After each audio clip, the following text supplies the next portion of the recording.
Good afternoon to the Finance Committee. I call this meeting to order. This meeting is held in accordance with the Freedom of Information Act. The news media has been notified and a copy of the agenda has been available to the public. This meeting is open to the public and the public is welcome to attend in person. All persons wishing to attend the meeting as virtual means may do so via YouTube, Sumter School District Board meeting, and Sumter School District's Facebook page. Vision: the Sumter School District is committed to educating, empowering, enriching the lives of students to reach their full potential. Mission: the Sumter School District is committed to providing a safe, nurturing, and high-quality educational environment that supports diversity and equips students for local and global success. The committee members today, myself as the chair, Daniel Palumbo, and represent Area 1. Miss Tara Kusar Johnson could not make it today due to a business meeting, and Mr. Zell.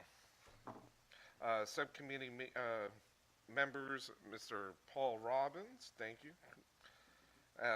Mr. Mitchell Williams, and Mr. Mike Kramer.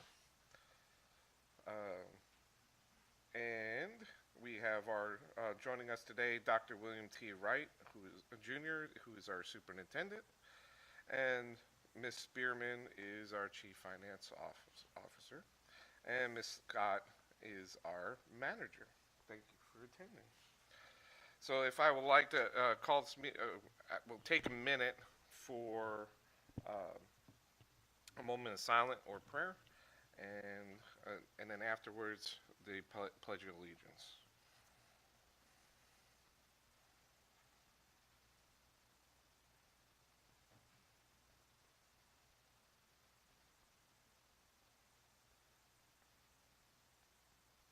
All right.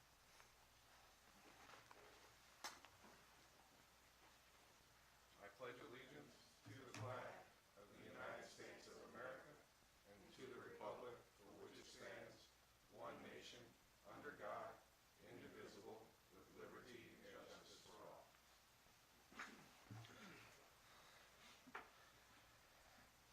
And we'll move on to 1.2, opening remarks. Basically, today's meeting is really to get more of updates on multiple items, to keep track and making sure everything is going well. Um, and Mr. Dr. Wright, do you have anything you want to open up with? Just that we, woo, all right, it's on. Just that we will have presentations. Mrs. Spearman will kind of oversee most of the presentations, but she's got various members of the team that may chime in. Just want to allow room for that, depending on what we're talking about, so we can make sure we get the committee the proper updates as we move forward. So, yeah, all right, yes, sir. And we'll move right along to 2.1, approval of agenda. Anybody have any issues with the current agenda? Nobody has anything at this time. We'll approve and move on to 3.1. Uh, the 24-25 budget update. Basically, looking at just a general overview. I know Ms. Spearman has given us a pretty good briefing on at the last board meeting, but we all know that there is we're waiting on the state. Hopefully, if there's something that we have updates or we know where we're heading down what road, and if you can just give us a general overview or anything new has come to your attention. Okay. Thank you very much to all the persons sitting at the table, all the leaders here. Thank you so much for giving me the time to give an update on the finance status of this district. The first item is our fiscal year 24-25 budget update, in which we did present to the board our first reading. And we identified some major expenditures, but we are still reviewing and updating our expenditures because we want to make sure that we're maximizing our dollars. As you know, we are planning to utilize fund balance. And so for that decision, we are making sure all of our expenditures are lined up, that our priorities are set, and that we are in compliance with what Dr. Wright has set as our 6 priorities. Again, I want to repeat those so that we'll all know where we're heading with this. Our professional development focus, our facility improvements, mental health supports and nurses, continuously recruiting. Just because we did the salary study, we still have to remain competitive. Post ESSER operations and leveraging our fund balance, which means we're going to utilize it and maximize the use of it, since this will be one of the first times ever that this district has utilized that to help balance the budget. We started with a comparison of the minimum salary study. As you know, the state wants to go with a starting salary of $47,000, and currently our starting salary, and we're using starting salary for a bachelor's 0 years, 44,625. And so that difference is a significant increase for our salary scale. And so we plan to meet the state minimum salary scale for the fiscal year 24-25 year. And that, with the bus driver implication, is about a $6.7 million effect. Then we're thinking of the bus monitors to increase their per hour rate at $11, and we estimate about a $48,000 increase on that. We have identified some costs, such as an additional AP at Willow Drive. We want to maintain our contract, which was an ESSER item for our homebound and virtual teacher. We want to keep that at $115,000. One of the items on the next slide did change. We did get a quote from our insurance persons, and that increase needs to now read at a $27,649 increase.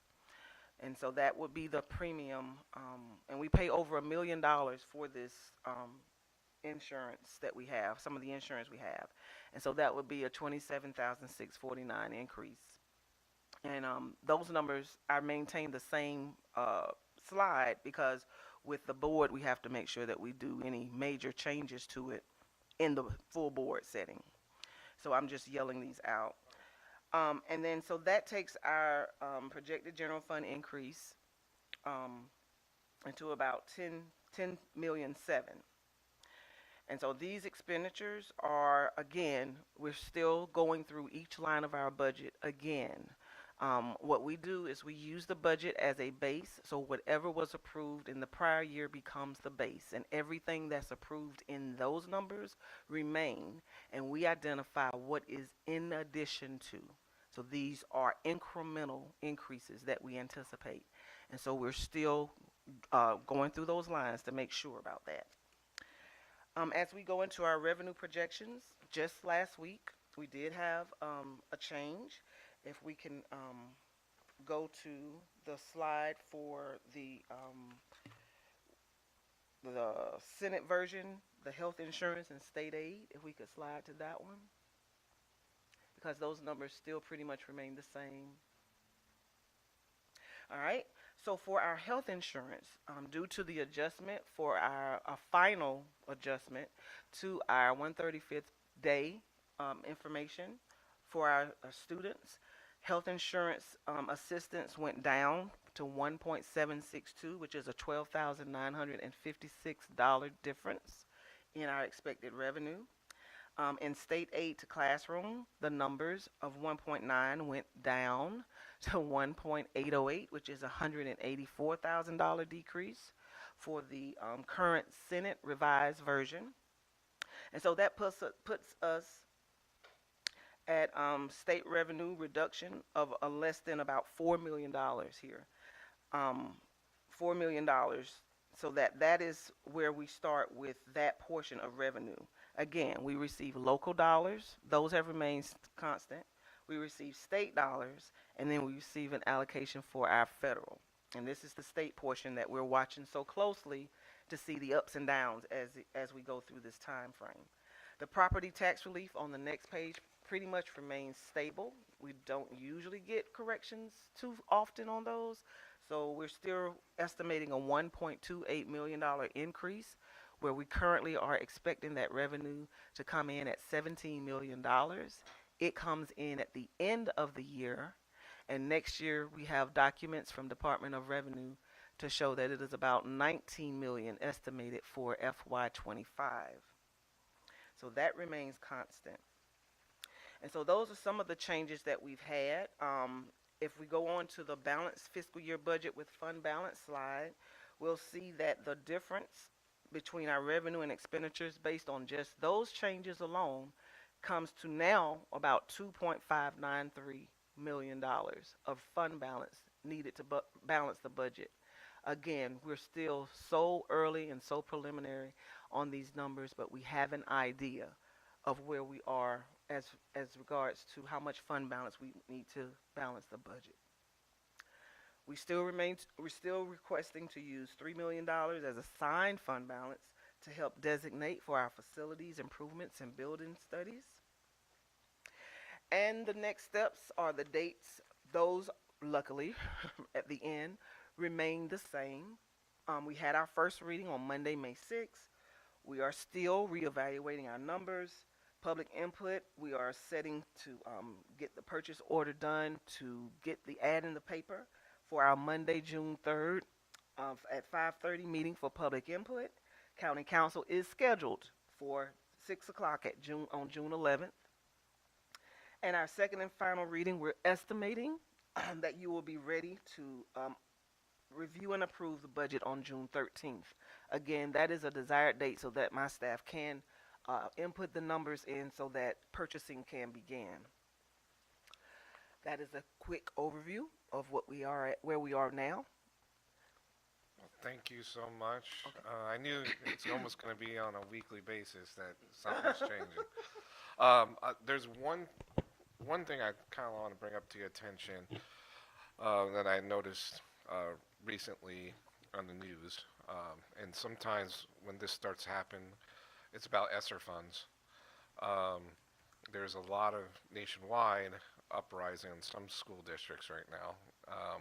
I believe some of those school districts used a lot of the ESSER money. They counted on the ESSER money, and now they're in trouble. And so I just want to make sure we're not. It sounds like we're not in that situation the way the budget is, but is there?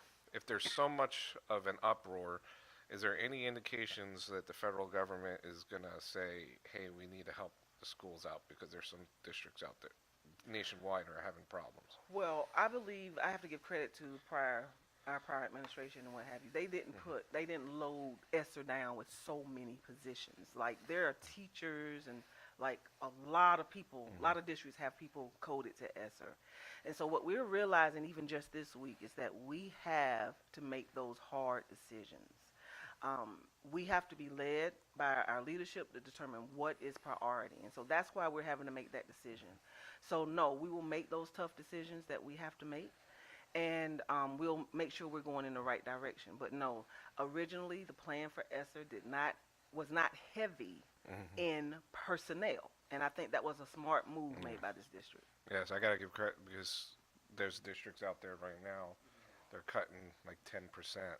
And they shouldn't be cutting teachers, but they're hurting nationwide on some of the side. I just want to make sure then the public is aware we're fine. We're not cutting teachers, no, because I have a feeling that's going to be a bigger story the more the summer rolls on to next year, because they were saying a lot of teachers are very mad because they don't have a job now. So they can come down here. We'll take them. The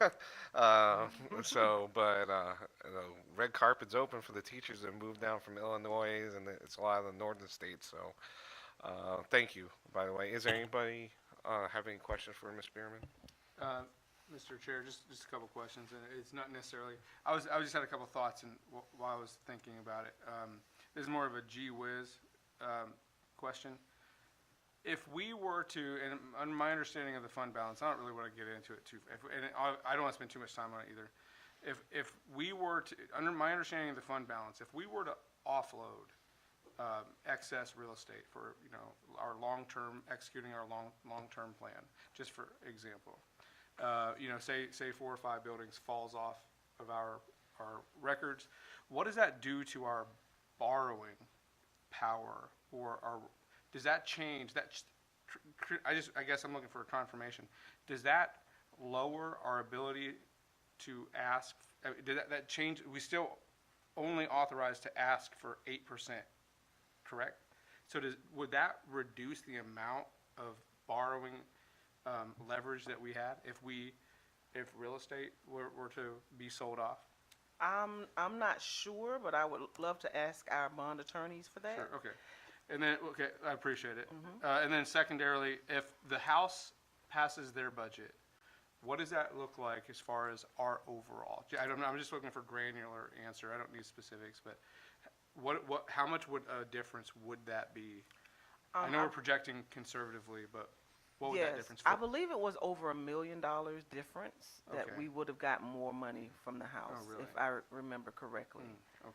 Yeah, thought it- because the whole pot was 230 million, and then Senate is working with 170 million. Okay, So that's a difference of $60 million. okay. So I can get those exact numbers Oh, no, because no, those are it's on fine. the State I was Department. wondering how far they were, because we see the different versions per chamber, but oftentimes that doesn't tell us exactly what this particular district will receive. And I was just sort of looking at the comparison. If it's only $1 million, that seems to me that I thought it would be a larger gap. So anyway, thank you. Anybody else? Dr. Wright, you have anything? Yeah, I will say a little bit about the statement, Mr. Chairman, that you made a while ago talking about ESSER funding and how some districts are having issues. Fortunately, as we've all said, here in SSD, we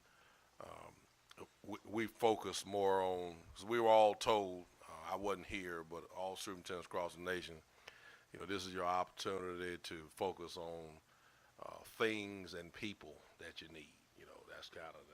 That kind of was the buzzword. Well, just think about this for a moment.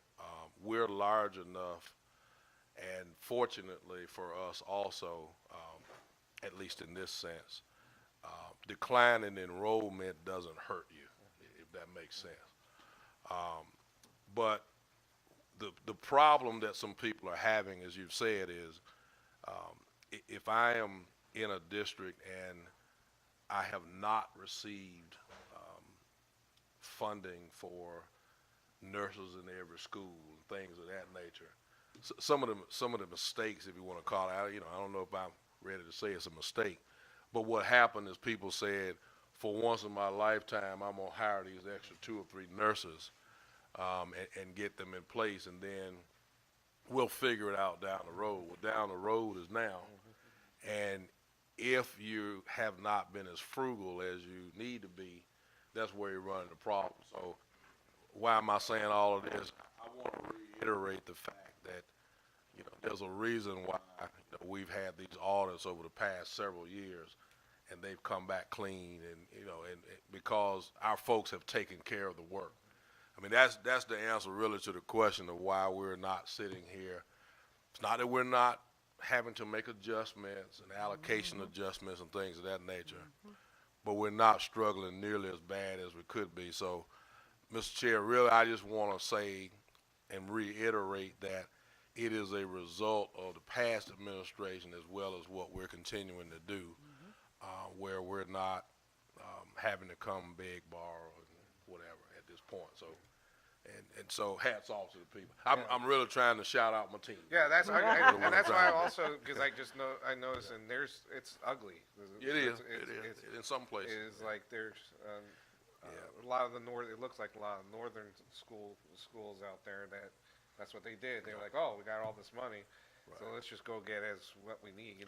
And we'll deal with it it's later. not, even in their case, it's not necessarily mismanagement, but it depends on decisions you made then as to what you have to do now and how they affect your bottom line. And some of us, and all of us are being told,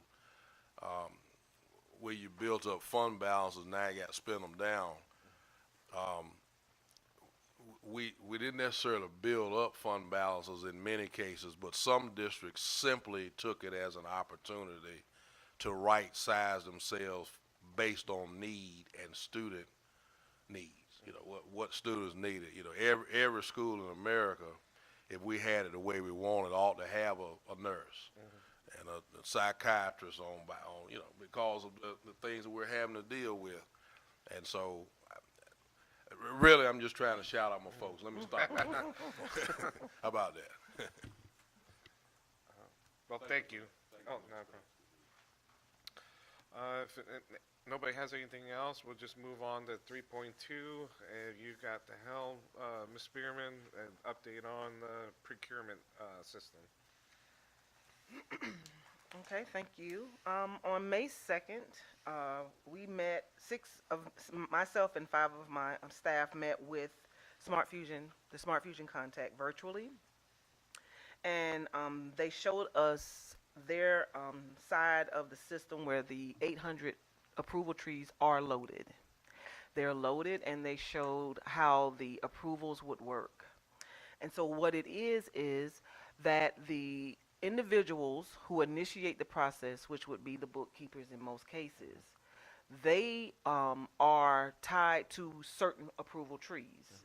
And so we will get a report to them so they'll know which approval tree to select, because the first step is to select which approval tree you're about to enter into. What path of approval are you about to enter into? And so that comfortability has to be set so that they'll know, because they'll probably be most utilizing the system. So as the approvals go, we will be receiving email notifications that a request is out there to approve. And so we go through those motions, and they go all the way through the process, all the way up. And at that point, there's a log an imprint, a fingerprint being made to show how long a document is at each level. It shows when the document was initiated and when it is complete and who is the responsible party. I think this log, that they call it, will be instrumental in knowing where things happen. If people are out of the office, if people are not checking their email, and just to try to get that process down and make sure that you're close to your email. This is not available in a mobile format, unfortunately. But we know what we have to be aware and know what's coming. And so to ensure that all the directors, principals, and executive level members who have access, we make sure that they all have access and can get into the system. So those are some training points that we have to address at this point. Approvers will have to log in the system from a laptop, of course, to approve those requests. Signatures of principals will need to be gotten at this point. So we're going to work with the principals to get their signatures in an electronic format to load into the system, because we need a signature shown on the purchase order document, because some vendors, and most vendors, still want a document showing that they were given a go to provide the service or the good. On Thursday, May 16th, we will introduce to the bookkeepers, this is our monthly bookkeeper meeting, what the process looks like, what the steps are. So we'll spend most of that time with the bookkeepers, showing them what to expect. At the principal retreat, which is on June 4th and 5th, we will introduce that to the principals. And the issue with the principals is that we have to make sure they have access. So we'll do some training to teach them how to get into Smart Fusion and what to expect and what their responsibility will be for that. Then we plan to designate another date at the end of July to hit the bookkeepers and principals and executive leadership and approvers again, which will be prior to us hopefully going live for the start of the year, of the new school year. And so most of the legwork has finally been done. Now we need to make sure people are comfortable with entering into the system and knowing what to do once they get there, because the time starts. So that is what we were, I think the meeting was about 2 hours long with us. And so we're now working closely with our IT director to make sure that we're fully supported and still communicating with Smart Fusion on the things that pop up that we may need. So we look good to roll it out start of the year. We do. We just need to make sure that training piece is now done, and so we'll spend the remaining time doing that. A couple of questions. Have they tested the system out? Just at a random test that it's working? Yes, yes. From that meeting on May 2nd, it was tested and it was showing how the document flowed, and so it does work. Okay, so there's no glitches. They're pretty much. No, and I hope we don't find any either. And usually there's something that happens. Right. But that's why I was like, okay, if we can get the glitches out now, you roll out the training. Right. I have a feeling when people start loading into the system, that's when the glitches will start a little bit happening. We're hoping not. That's normal. That's usually what happens. Right. But the earlier we get this done, the better the rollout would be. Exactly. Is in the beginning of the school year, so we don't have to worry about any glitches. And the other question I have is what, and this is probably more on them, and they may have brought it up to your attention. So it gets to somebody's desk. Is it by email that alerts the person? Okay. So what happens is that person didn't see the email. Is there like 48 hours, 72 hours? It pings the person again and say, hey. Well, no, it'll just notify them, and then what we're going to instruct the bookkeepers to do, since that's really their process, and essentially, is for them to keep a watch on it. At every point in the process, they can help be watchers of it. My staff can help be watchers of it, and it just means you just have to give a small tap. Hey, you have something out here. School A needs this, or whatever is in the process, or the school principal needs to go ahead and approve. So there will be eyes available to see the whole process, and so we are going to use that to say, hey, we have a request and we need it to go all the way through the process. So that's what we'll start talking to the bookkeepers, and then at the principals meeting, we'll also tell them, show them how to look into it too, and help make sure that it gets through the process. Okay. We're trying to prevent the bottlenecks that we that's what mentioned I'm worried before. about. Yeah, especially when it really starts going. Yes. It's like it's not sitting there. That's right. Like 48 hours and all that. I got the emergency ones, and hopefully we don't have too many of those. You got to go through the appropriate channels. Yeah. And not wait till the last minute. That's but I'm glad that it's getting up and running. It sounds like we're on the right path now, and the company is engaging with you guys, and Yes. there's no issues. Okay. Anybody else have any questions? Yes, Mr. Chair, just a quick question. Ma'am, do you see this putting a large strain on your workforce, your division? Well, it'll be I just see it basically as the paper being replaced with an electronic piece. Okay. And so as an executive level person who is at the highest level of those requests and they're coming at us, we have to also make sure that our process is good, that the approval process is good. So we've pretty much done that, and we can take out what they call nodes. If we want to take an approver out of the process, you can eliminate that. And so this is a chance to improve the process, to know how it works, and for auditors' purposes, we have to make sure that our process is written just as the electronic process is performed, Excellent. so that we can make sure that matches and no audit issues arise. Well, I appreciate you taking this challenge as an opportunity to implement something that it will hopefully be helpful. Yes. And cut down on time and waste, and make sure our books are cleaner, and that our money is on more solid footing. Right. So if I just would suggest, obviously, in the future, gauge how much of an impact it is on your office, and if we have to, obviously Dr. Wright has many authorities at his disposal. If there's anything that this board can do to advocate for, to ensure you have enough folks, enough training, all the above, please bring that to our attention. Thank you very Appreciate much. you. Thank you. Thanks. Let me just piggyback a little bit. If there's any way, Ms. Spearman, especially after when it goes live, is to evaluate how it's saving you time. If you Oh, can yes. report back to us on Absolutely. how much, hopefully cost savings, speed, and all that type of stuff. I would like to know of a difference, and hopefully it makes it easier on you and the people that are out there. And I would like to hear, and if something goes wrong, Yes. if something's it just didn't work, is something that we have to fix or pay.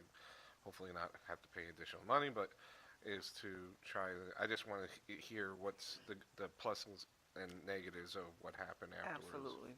We definitely plan to do the survey piece Mhm. and all of that to see if it really is an improvement. Okay. Yes. Thank you. Hmm. Anybody else?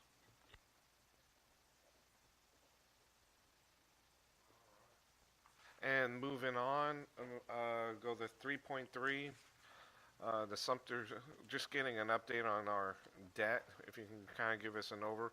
And this actually also goes into also a little bit into the master plan on the finance piece, because if we're looking forward to get some money, we kind of just want to hear our debt, and probably throw that on there is the Lakewood and Crestwood that's probably one of the things you're going to mention is like when are we fully paid on our debt on that. So, yes. So the largest amount of debt per our financials is the 2015 and 2016 bonds that we took out for those. And that was assumed debt that we did when we uh, merged together as for one district. And so right now that balance is at $62 million. And in this financials is also a schedule on when that debt would be paid off in full, and that is 2032, which is 8 years from now. So we're not debt heavy per se, the financial statements, and we will be coming out of those bonds pretty good. Again, remember there was a GASB statement done regarding pension. Pension is the largest one. It is an assessed amount. It's not truly something that you would hand out to those that may retire per se, but it is a GASB evaluated and weighted amount for a pension liability, and it's to the tune of over $373 million. But this was a liability that was held at the South Carolina retirement systems for the entire state. And then GASB said, no, the districts, the state agencies, they need to assume their own debt, their own portion on their financial statements. So this will never be debt that we actually have to pay out. It is just an allocation of the liability. And so we have to show that on our financials. So that means that real debt is to the tune of about 73 million, and that's very low comparatively to other school districts. And so we'll be out of the big debt in I'm sorry, 2032 is the date.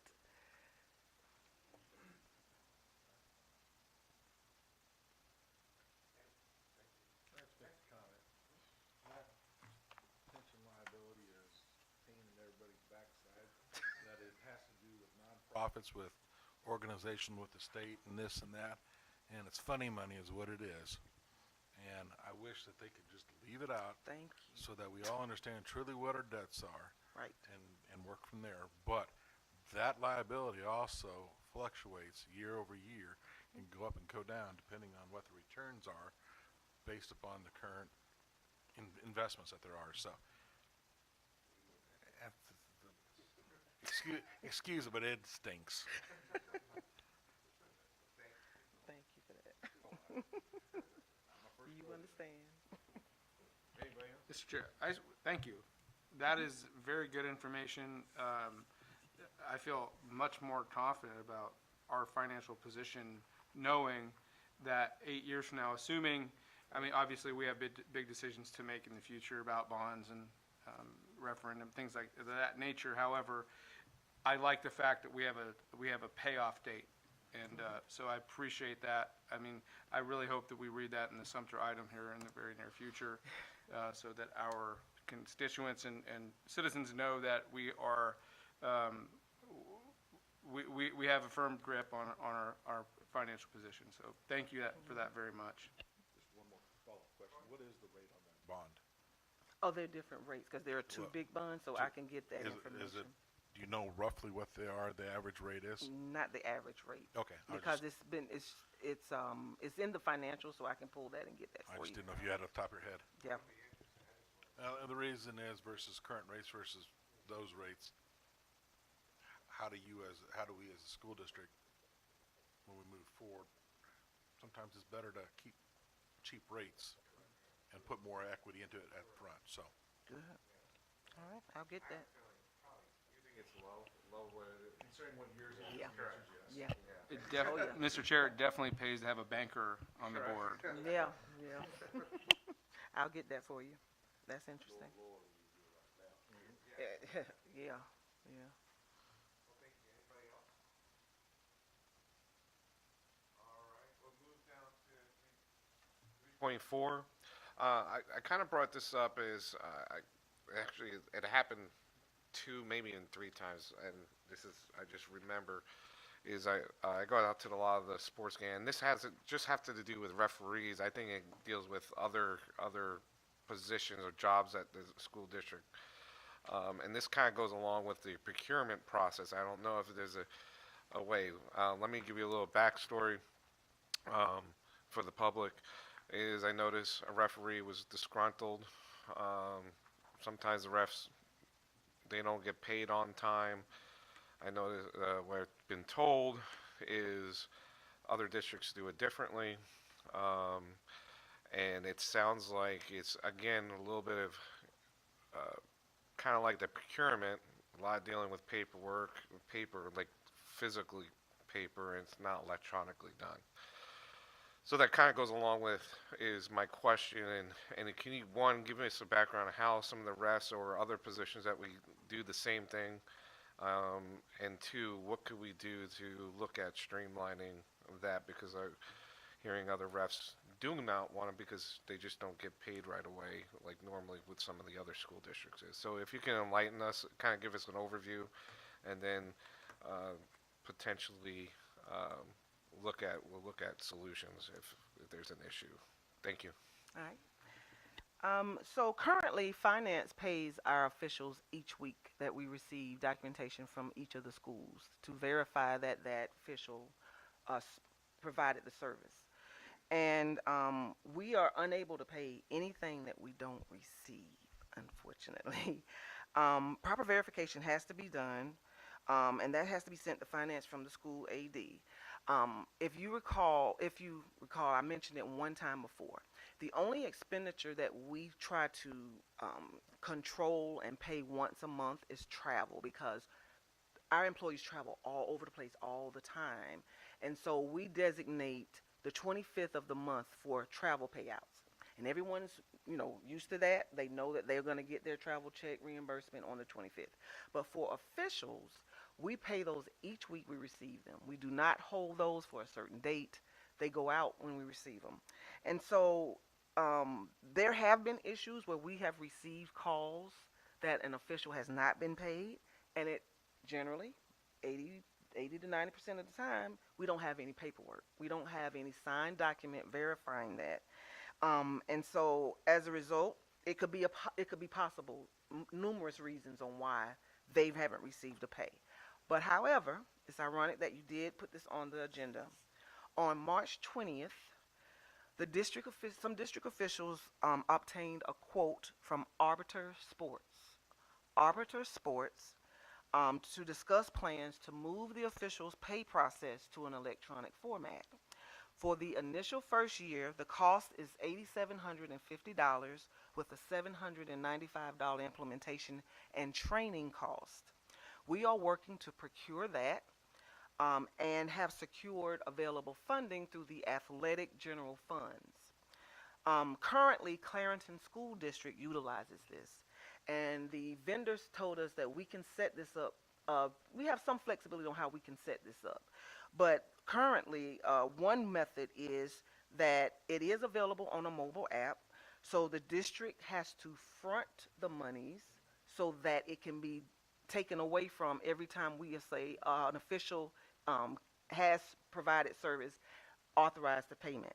So the school representative would go into this app, confirm that the official has arrived at the agreed upon location. Then the district representative will go in and authorize the payment. That eliminates tax forms, that eliminates vendor forms, and as we go through this process to determine how we'll set this up, we'll keep you updated on the progress of this. It's outstanding. That's getting into technology and using it, and it doesn't sound. My other question is, can we use that system for anything else? Is it? Now look, you are on a roll because you want to automate everything. which That's I right. understand. So if I we're investing into it, let's look at other things that we can use it for, not Well, just. we do have other things from this thing with Smart Fusion and the electronic procurement process. We have other things that we do want to put through the process.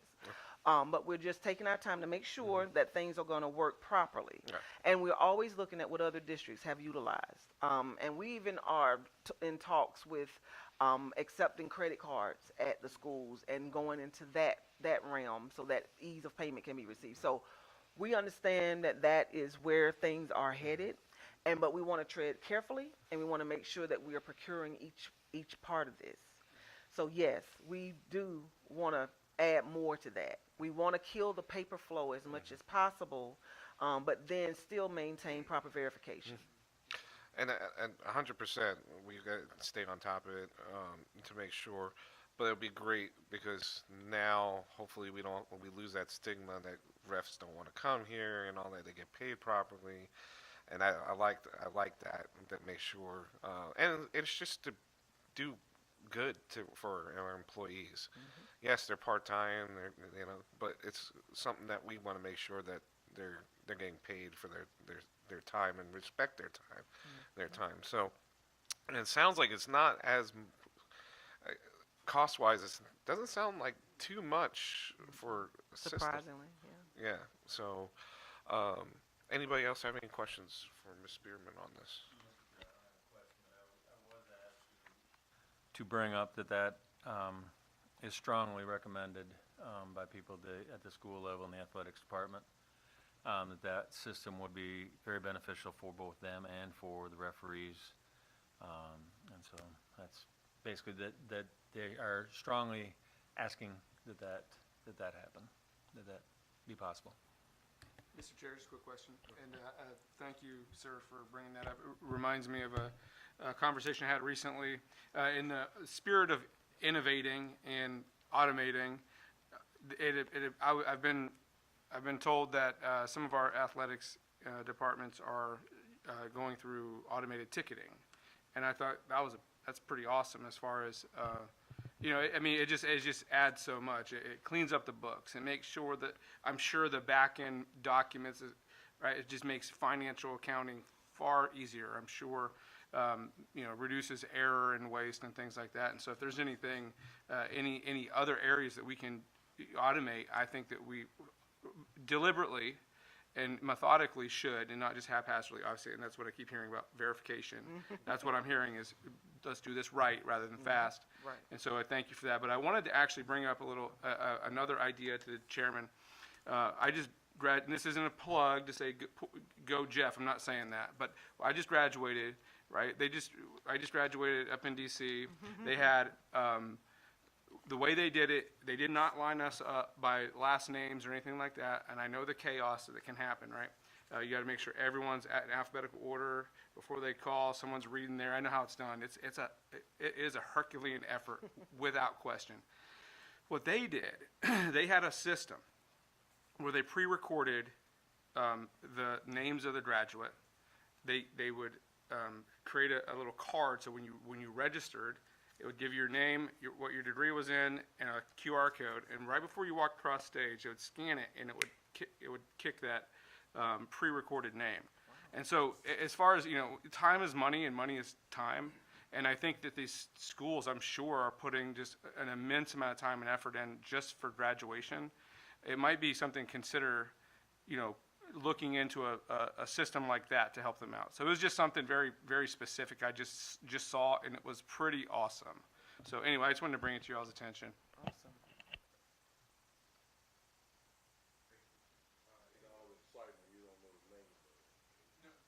I will happily find out if you're, so that's enough interest right there, Superintendent. I will make some phone calls. I will. I'll get back with you. Yeah.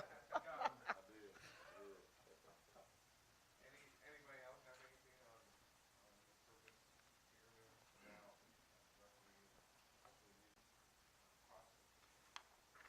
I would love for you to follow up with an update. Are we looking at potentially for next year, rollout Yes. for the beginning of the football season and all that? Yes. Okay. I think they will all be happy. Thank you. We'll move on to 3.5. Again, just to bring up from one of my constituents, and I just want to see, I don't know if it's true or not, just bringing up the Sumter High School track uniforms. I don't know if it's a funding thing. That's why I'm kind of bringing this up, is if it's, we didn't have enough money, but Sumter High tracked the boys using ladies' uniforms or certain warm-ups or something to that nature, and the time clock out there. So I don't know. I'm looking at it as a funding thing. Do we have enough money or all that? But if you have more information, if it's true or not, I'll just bring it up to our attention. Good evening. Good evening. That process in reference to young men wearing ladies' uniforms, there were a couple of male students who wanted to wear the female top. The tops are identical, but the young ladies' tops fit a lot more uniformly, if you will. And it's not a budgeting problem, because we do have a rotation of all of the various sports, and we're talking about Sumter High School at this moment. But all of the high schools have their rotation process, and track and field just purchased new uniforms last year. They do have a practice set, and they do have one that they use for actual meets. All of the various sports have theirs, and the next set of uniforms that are to be purchased would be soccer for men and women. We've got baseball, softball, volleyball, wrestling, and cross country. Those are the ones that will be purchased for 24-25, and that's the rotation that it goes in. So we're happy to know that we are able to do that for our students. They do have some practice sets, and they do have some that they use in games. So we're very pleased with that, and wish everyone could have a brand new uniform every day, but we know how that goes. So we have to have a rotation with that. As far as the time clock, there will be a new time clock purchased after July 1. The athletic director has indicated that is on the docket, and he has received some quotes for that new time clock, and they will be upgrading and recalibrating the camera system as well. So all of that is in the works. Sometimes they will go out during a meet, and you have to go to the handheld piece, but we're on target with that, and we're happy to say that we will be getting those new items after July 1. Thank you. Yeah, because especially with the time clock, I know with hosting meets and all that, especially the big meets, I would love, especially with Right. the new tracks getting done, we should be out there hosting people, huge meets here in the Sumter School District. Right. So, of course, it generates revenue and It all will. that. So, and quite a bit of people come out on Saturdays and just almost as big as football.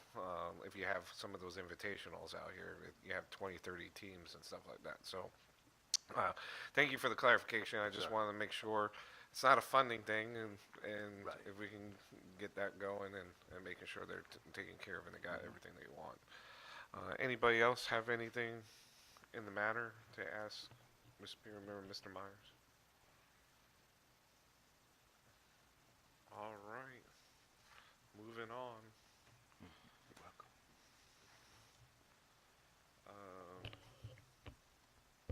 Basically, right, moving forward, 4.1, I believe we'll just keep getting updates on on the budget and stay on top. And it seems like we're ahead of the ball game, and um, we're just waiting on the state to make their decision. What are what they're going to be able to help us out with. Um, and I don't think at this time there's no recommendation that we need to bring up to the board. I can just brief them what's going on. And 5.1, approval of consent agenda items on April 22nd, 2024 meeting minutes. Anybody have any issues from the last? Nothing, nobody has any issues. We'll approve that. And then closing remarks, I'll move on to Dr. Wright if you have any closing remarks for us. Just one very briefly, Mr. Palumbo, and members of the committee. As you have seen tonight, this is not a shameless plug, but it's a fact. When I came here, I noticed that we had many paper full, not paperless, paper full processes. And I'm just glad to see that we have started to move in the direction of electronic submissions. I described that pretty early on as moving from operating as a small district to one of medium size. And so I just want to take that time to, and all across our district, we're starting to do more of that when we're looking at processes and human resources processes and procurement processes, et cetera. We understand that in 2024, you probably can't completely eliminate paper, but certainly as much as you can, we're looking to, and have been looking to automate processes and make them more efficient. So, because if paper starts being transferred back and forth across desks, then you have more liability. So. Again, this might sound like a shameless plug, but I'm just glad that we're going in that direction because I think it's going to make us more efficient all the way across the board. That's all I have, Mr. Chair. Anybody else has any comments, questions? Mr. Chair, I just wanted to say a couple things. First, I just want to echo the superintendent's words in a previous board meeting is just because I want the public to know just because the district is not asking for millage does not mean that there is not a need or a lesser of a need that exists. And so what we have to do is be intelligent, smart, and efficient with the dollars we have. Prove, and I'm very grateful for this district for sort of doing something outside of what's usual. It probably feels not very, probably doesn't feel right not asking for millage as a district. I get it. That's how this works. But I think it's a very good and strong gesture of faith to the community that you're listening and that you're putting their needs and concerns at the same level as everything else. And so I just want to say thank you for that. Advocate obviously for smart spending. I'm not opposed to more funding as long as we do it smartly, and we can convince the public that it's in good value. And so I just want to say thank you for doing something new. So thank you so much for that. Anybody else? My final words is basically thank you for automating. I think I think time is very valuable to our teachers, our administrators, and principals, and anything we can do to make their life easier, I'm all for it because I know they have a lot of work to do. And making sure our students are taken care of and making sure that students are getting whatever they need, from books to computers to, so if this is a way to streamline it to make sure our kids are taken care of, I'm all for it. If it's spending a little bit more money in the budget and it does work, that's why I definitely want to make sure after we green light everything that we review and to see if it's beneficial to us. If it's not, we got to look for something different. But if it's beneficial, what can we do with it? Use and invest into it. So I'm all for, and I can't wait for updates and the green lights for the beginning of the school year. I think even everything from the athletic directors knowing that refs are getting paid on time and fast.